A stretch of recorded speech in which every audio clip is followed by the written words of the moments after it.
All right, let's dive in. We're talking about India's solar industry today, and it is absolutely booming. In fact, some are calling it a multi-decadal opportunity. To really get what that means, we're going to zoom in on one company, right at the center of it all, Vikram Solar.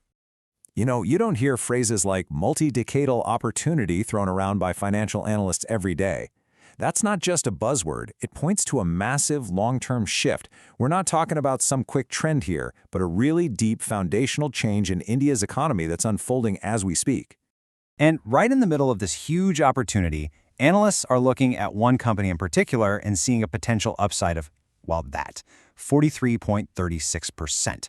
Now, a number like that is a seriously bold call. So what on earth is fueling all this optimism? Yeah, what is the engine behind this whole surge?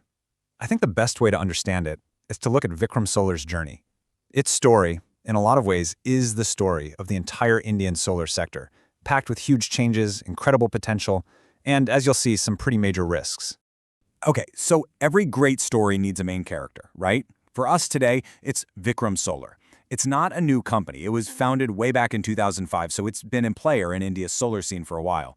But, and this is the key, the Vikram Solar of today is a completely different beast than it was just a few years ago. And that's all because of one giant strategic pivot. So Vikram Solar used to be what's called an EPC business. That stands for Engineering, Procurement, and Construction. Basically, they built entire solar farms from scratch, which is super complex, really risky work. But now, they've completely changed their game. They've shifted to become a focused, high-volume manufacturer of solar modules. Think of it like this. They stopped being a custom home builder and instead became a high-tech factory pumping out the most important parts for all the houses. It's a game of focus, scale, and higher margins. And I mean, just look at how total this pivot was. For fiscal year 2025, a mind-boggling 97% of their revenue came just from selling solar modules. All that old EPC work, it's now just a tiny, tiny sliver of the pie. This laser focus is really the secret sauce to their big comeback story. And that pivot didn't just change what they do, it totally flipped their financial fortunes. We're talking about a classic from red to black story, turning some really deep losses into some very healthy profits. Check out these numbers. In fiscal year 2022, the company was in the red, with a net loss of almost 63 crore rupees. Okay, now fast forward just 3 years to fiscal 2025, and bam! They've swung all the way to a net profit of nearly 140 crore. That's a huge, huge turnaround in a really short amount of time. So how'd they pull it off? Well, here was the game changer, their IPO. In August of 2025, Vikram Solar went public, and they raised over 2,000 crore rupees. This massive flood of cash let them do two critical things at the exact same time. First, attack their biggest problem, which was debt, and second, pour gasoline on their expansion plans. And the impact on their books was, well, immediate and pretty dramatic. Before the IPO, their debt-to-equity ratio was over 2. That basically means they owed twice as much as the company was worth in equity. Not a great spot to be in. But after the IPO, that ratio just plummeted to 0.19. This one move totally cleaned up their balance sheet, making them, as one analyst put it, almost debt-free, and giving them a super solid foundation to grow. A strong balance sheet is fantastic, but Vikram Solar isn't operating in a bubble. The Indian solar market is a tough arena, filled with absolute giants, and there's some pretty serious storm clouds brewing on the global horizon that could affect everyone. So here's a quick look at the competition. You've got Waaree Energies, the big dog in terms of production capacity, and of course the powerhouse Adani Solar.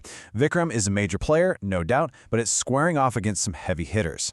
Now, I want you to pay really close attention to that last row, U.S. market exposure, because that's about to become extremely important. And here's why. This number, 125.87%, that's the preliminary countervailing duty, which is just a fancy name for an import tax that the United States slapped on Indian solar products in early 2026. Let's be clear, a tariff this high isn't just a tax, it's basically a wall. It's designed to price Indian exports right out of the massive American market. And that U.S. tariff is just the biggest of several major challenges, or headwinds. The whole industry is still critically dependent on China for essential parts, like solar wafers. Plus, Vikram has its own execution risk. I mean, these expansion plans are super aggressive. And on top of all that, you've got the constant threat that the technology you're investing millions in could become obsolete. These are serious, serious challenges. But Even with all those risks, Vikram Solar is not playing defense. Nope, they've got this incredibly ambitious, forward-looking plan to not just weather the storm, but to become a totally dominant, fully integrated player in the space. They're calling it Mission 2028.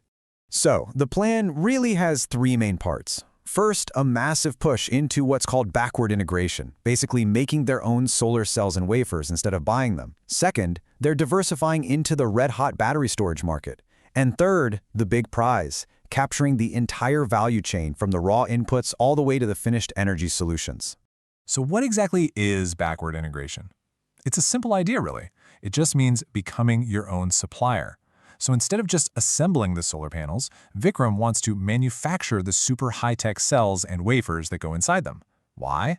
Well, this gives them way more control over their costs and quality, protects them from supply chain chaos, and, this is the big one, it can seriously boost their profit margins.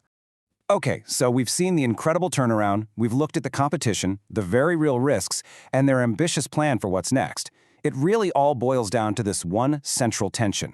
This pull between massive potential and some pretty significant hurdles. So here's how the two sides of the argument really stack up. The bull case, the optimistic view, sees this as a catch-up play. They see a company that's trading way cheaper than its peers with a clear path to grow its margins through integration and batteries. The bear case, on the other hand, worries about the squeeze, the risk that they'll get caught between U.S. tariffs, those Chinese supply issues, and the sheer risk of their own high-stakes expansion.